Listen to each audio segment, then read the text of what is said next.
Hello my dear student, आप सबका स्वागत है। आज हम लोग पढ़ने वाले हैं क्रॉप प्रोडक्शन एंड मैनेजमेंट। अभी क्रॉप प्रोडक्शन एंड मैनेजमेंट क्या है, तो इस चैप्टर में हम इसके बारे में पढ़ेंगे। बच्चों, सबसे पहले थोड़ा सा हम इसके बारे में जानकारी प्राप्त कर लेते हैं कैसे आज हम लोग इस तरह से खेती कर पाते हैं। तो बच्चों, आज आप जिस तरह से खेती होते हुए देख रहे हो इस तरह से खेती होता है आजकल, क्या वैसा ही शुरुआत के समय था? तो नहीं। शुरुआत के समय खेती करना बहुत ही मुश्किल काम था। लोग जंगल में उगे हुए पेड़ पौधों को खाते थे और उससे अपना गुजारा करते थे। वहाँ पर जो भी संसाधन उपलब्ध होता था, जैसे फल फूल होता था, उन्हें वो खाते थे, या वहाँ पर जो जानवर होते थे उन जानवरों को मार करके वो कच्चा मांस खाते थे, क्योंकि उस समय आग का भी खोज नहीं हुआ तो उसे पका कर खाते। तो कच्चा मांस ही वो खाते थे और अपना पेट भरते थे, और इस तरह से वो जीवन यापन करते थे। और जब उस जंगल में उपलब्ध सभी पेड़ पौधे पर जो फल फूल होते थे, या उस जंगल में जो भी जानवर होते थे, जब वो ख़त्म हो जाते थे उन लोगों के खाए जाने के बाद, तो वह क्या करते थे, उस जंगल को छोड़ करके वह किसी दूसरे जंगल की तलाश में चले जाते थे।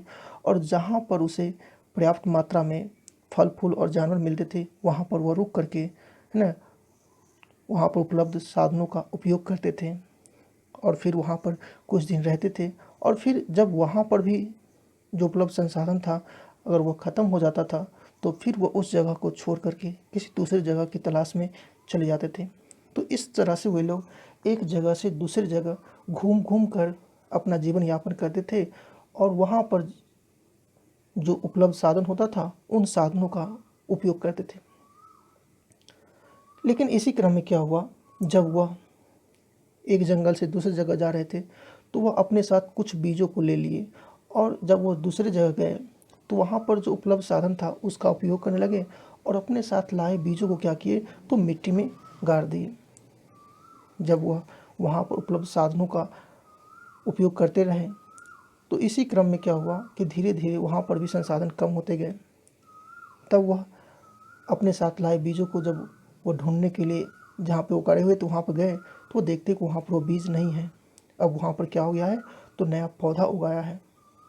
तो उन्हें तो बहुत आश्चर्य हुआ, लेकिन उससे मन में विचार आया कि हमने ये फल यहाँ पे डाले थे, तो यहाँ पे क्या हो गए, एक नए पौधे आ गए। तो इस तरह से उनके मन में विचार आया कि क्यों ना हम इस तरह से क्या करें, यह काम करें, ताकि हमें घूमना भी ना पड़े और एक ही जगह हम फसल उपजा करके हम खाना शुरू करें, और हमें भटकने की ज़रूरत भी नहीं पड़ेगी। तो फिर क्या हुआ, तो एक जगह रुक करके क्या होने लगे, तो खेती करने लगे। लेकिन शुरुआत का समय उन्हें बहुत मुश्किल भरा था, क्योंकि उसे फसल बोना नहीं आता था। कब बोना है, कैसे बोना है, उन्हें कब किस चीज़ों की आवश्यकता होगी, इन सारी चीज़ों की जानकारी उसे नहीं थी। उन्हें यह भी जानकारी नहीं थी कि उसे पानी भी देना है या पानी नहीं देना है, पानी देना है कब देना है, कितनी पानी देना है। तो ये सारी जानकारी नहीं थी, लेकिन फिर भी वह खेती करने लगे, और इसके साथ साथ वह सीखते चले गए। और आज बहुत सारे एडवांस मशीन आ गए हैं जिसके द्वारा खेती करना बहुत आसान हो गया है, क्योंकि इन सबों के द्वारा हम लोग फसलों को अच्छे से कटाई कर लेते हैं, उसकी अच्छे से बुआई कर लेते हैं, और इससे क्या होता है कि हमारा फसल अधिक से अधिक उपजता है और हम सब लोग का भोजन हो पाता है। तो चलो बच्चों, अब हम इस चैप्टर को हम पढ़ने का प्रयास करते हैं। तो सबसे पहले हम इसमें जानने का प्रयास करेंगे कि एग्रीकल्चर क्या होता है। बच्चों, इसका डिफिनेशन क्या है, देखो, the science of practice of farming including the rearing of crops and animal is known as agriculture. कि वह विज्ञान या वह अभ्यास, किसका अभ्यास, तो फार्मिंग का, खेती करने का, including the rearing of animal और क्रॉप्स, जिनमें हम क्या करते हैं, हम जानवरों को पालते हैं या फसलों को उपजाते हैं। तो वह जो विज्ञान है, वह जो अभ्यास है, उसे ही क्या कहते हैं, हम लोग एग्रीकल्चर कहते हैं, कृषि कहते हैं। एग्रीकल्चर में क्या क्या शामिल है, तो एग्रीकल्चर में बच्चों सबसे पहला शामिल है सॉइल मैनेजमेंट। सबसे पहले आपको मिट्टी को सही रखना होगा। अगर मिट्टी सही है तो क्या होगा, भोजन अच्छा उपजेगा, मतलब फसल अच्छा उपजेगा। सेकेंड है क्रॉप फार्मिंग, आप उसके बाद क्या करेंगे, उसमें फसल लगाएंगे आप, है ना, growing and harvesting of crops. Third है हॉर्टिकल्चर। अभी हॉर्टिकल्चर क्या है, तो growing and harvesting of fruits. अगर आप वहाँ पर फ्रूट्स लगाते हो, वेजिटेबल लगाते हो, फ्लावर लगाते हो, डेकोरेटिव प्लांट्स लगाते हो, तो वो क्या कहलाते हैं, हॉर्टिकल्चर कहलाते हैं। और इसी तरह से नेक्स्ट है एनिमल हस्बेंड्री, है ना, पशुपालन।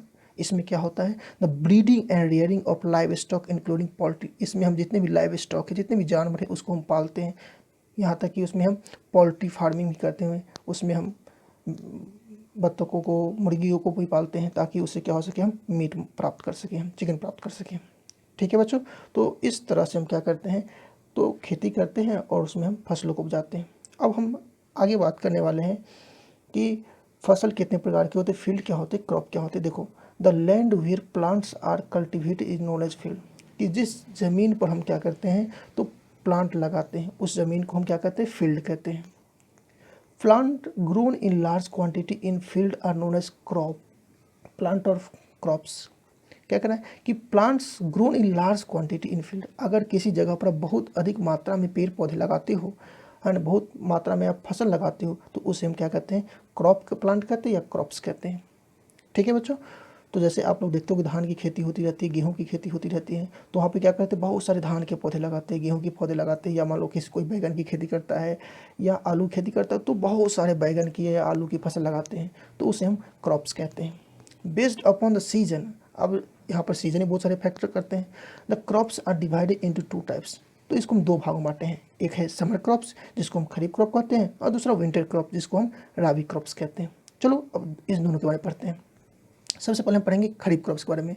The crops which are sown in the rainy season are called kharif crops, जिस फसल को हम बरसात के दिनों में बोते हैं उसे हम क्या कहते हैं, खरीफ क्रॉप्स कहते हैं। These crops are grown during summer, इसको हम कब बुआई करते हैं, समर में बुआई करते हैं।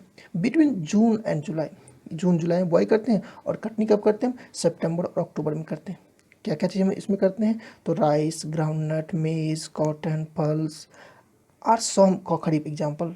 ये क्या है, कुछ खरीफ क्रॉप्स के उदाहरण हैं। अब हम दूसरी बात करेंगे rabi crops. The crops grown in the winter season, जिसको हम क्या कब करते हैं, विंटर सीजन में करते हैं, उसे हम क्या कहते हैं, राबी क्रॉप्स कहते हैं। These are grown in the winter, हम इसे विंटर में करते हैं, बिटवीन अक्टूबर एंड नवंबर। कब इसे लगाते हैं हम, अक्टूबर या नवंबर में लगाते हैं। कटनी कब करते हैं इसकी हम, तो मार्च और अप्रैल में करते हैं। एग्जाम्पल क्या क्या है, तो वीट हो गया, बैरली हो गया, मस्टर्ड हो गया, पोटैटो हो गया, पीज हो गया, और सम कॉमन राबी क्रॉप्स। ये सब क्या है, राबी क्रॉप्स के कुछ उदाहरण हैं। ठीक है बच्चों, अब हम आगे जानेंगे कि कैसे हम लोग करते हैं, कोई भी फसल हम लगाते हैं तो कैसे करते हैं, तो उसमें क्या क्या स्टेप्स होता है। तो देखो, the recent progress in agriculture has taught farmers to cultivate crops in synthetic systematic way. कह रहा है कि आजकल जो भी हम खेती करते वो एक सिस्टमेटिक वे में करते, एक क्रम में करते। तो पहले के ज़माने के लोगों को पता नहीं था कि कैसे करना है, तो ऐसे तैसे कर लेते थे, लेकिन हम क्या करते उसको एक सही तरीके से करते हैं। The task that a farmer follow are called agriculture practice. और जो भी है ना टास्क जो किसान करते हैं, जो भी काम करते हैं, है ना, उन सभी कामों को हम क्या कहते हैं, एग्रीकल्चर प्रैक्टिस कहते हैं। The major steps involve in this process are, और इसमें क्या क्या स्टेप्स होते हैं, तो उन स्टेप्स को हम क्या कहते हैं, एग्रीकल्चर प्रैक्टिस कहते हैं। और ये स्टेप्स क्या क्या है, तो फर्स्ट है प्रिपरेशन ऑफ सॉइल। सबसे पहले हम सॉइल को प्रिपेयर करते हैं, जिस तरह से आप लोग एग्जाम के लिए प्रिपेयर होते हैं, उसी तरह से हम क्या करते हैं, फसल के लिए क्या करते हैं, खेतों को भी प्रिपेयर करवाते हैं। तो होता है प्रिपरेशन ऑफ सॉइल। सेकेंड होता है सोइंग ऑफ बीज। अब जैसे ही वो सॉइल क्या प्रिपेयर हो गया, तो उसमें बीजों की बुआई करेंगे। फिर क्या करेंगे हम, adding of manure and fertiliser, उसमें हम क्या करेंगे, खाद डालेंगे, फर्टिलाइज़र डालेंगे, ताकि उसे ज़रूरी पोषक तत्व मिले और उसका विकास सही हो। नेक्स्ट क्या करेंगे हम, इरिगेशन, उसमें हम सिंचाई करेंगे हम। अब जैसे सिंचाई करेंगे तो उसमें कुछ खरपतवार आ जाएंगे, वीड्स आ जाएंगे, उसमें पेस्ट आ जाएंगे, तो उसकी हम रोकथाम करेंगे, उसमें वेडिसाइड पेस्टिसाइड का इस्तेमाल करेंगे। फिर क्या है, हार्वेस्टिंग है, उसकी कटाई करेंगे, और कटाई करने के बाद क्या करेंगे, उसको हम तो स्टोरेज करेंगे, घर में भंडारण करके रखेंगे। तो यह कुछ जो 7 देख रहे हो, 7 क्या है, तो एग्रीकल्चर प्रैक्टिस है। इन सभी कामों को करने के बाद क्या करता है, हमारा फसल तैयार होता है। तो इस वीडियो में इतना ही बात करूँगा। इससे अगले वीडियो में हम इन सभी स्टेप्स के बारे में बच्चों बात करेंगे। Thank you.